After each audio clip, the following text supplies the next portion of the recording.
Today we have some of our senior leaders here to speak with you. The Commander for U.S. Army Europe, Lieutenant General Christopher Cavoli.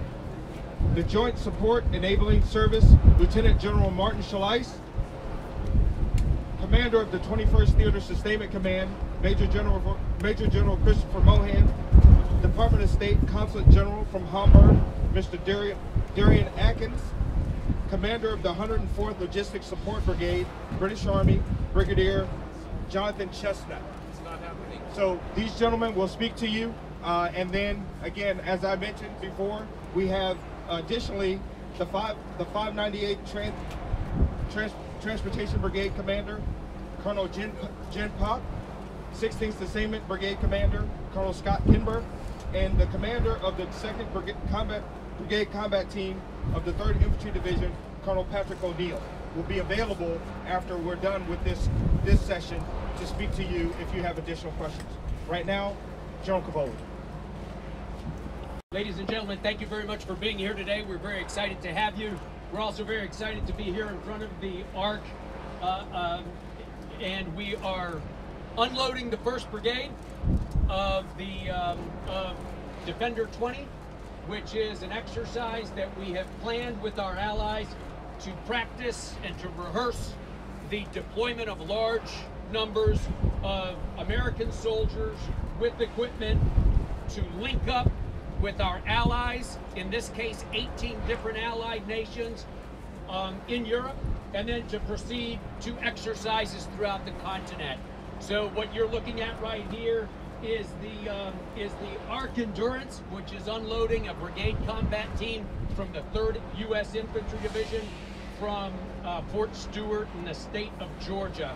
Colonel O'Neill is the commander of it right there. He is going to proceed from here onward to training events throughout Europe. We are bringing thousands more soldiers over there this summer, and we are doing this to exercise our ability to reinforce NATO and to establish collective defense for the alliance. This is a defensive exercise that requires whole of government participation from all of our allies, and no better example could be here than my good friend General Martin Schelleis, who commands the German Joint Support and Enabling Services, which are critical to our ability to proceed with this exercise. Thank you very much, General Cavoli. Guten Tag, auch von mir. In my capacity as Chief of the Joint Support Enabling Service in Germany, I'm also the National Territorial Commander, and as such responsible for the coordination of the host nation support of in a whole of government approach of Germany to the Allied forces. The arrival of the first ship marks the beginning of the main phase of the deployment, which is actually the center of gravity of this whole exercise. Germany, the Bundeswehr, will be participating in 2 ways. One with troops during the actual exercises, which will take place in several training grounds in Europe, and also second with the support of the deployment, as you can see here.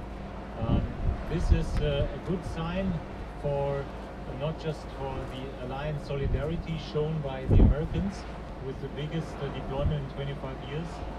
It's also a good sign from the European allies and Germany that we support this because it's in all our interest, collective defense of Europe. And Defender gives a good impression what the role of Germany in a collective defense scenario will be. First, participate with troops up front, wherever that is, and second, make sure that the Allied reinforcements through Germany will be supported seamlessly. Thank you very much.